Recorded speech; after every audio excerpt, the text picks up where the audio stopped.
ঘর ঠান্ডা করার উপায় দেখি এবার ঘর ঠান্ডা হয় কিনা।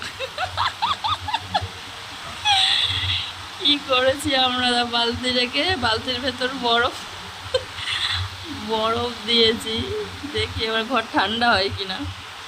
আর শুধু তাই নয়, এইখানে এই যে জানালায় হাতা ভিজিয়ে জানালায় দিয়েছি।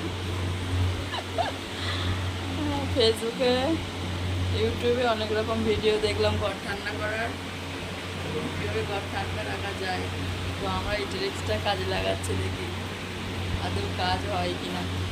কাঁথা আর এই বরফ, জলের মধ্যে বরফ, আর এই যে ফ্যান চলছে,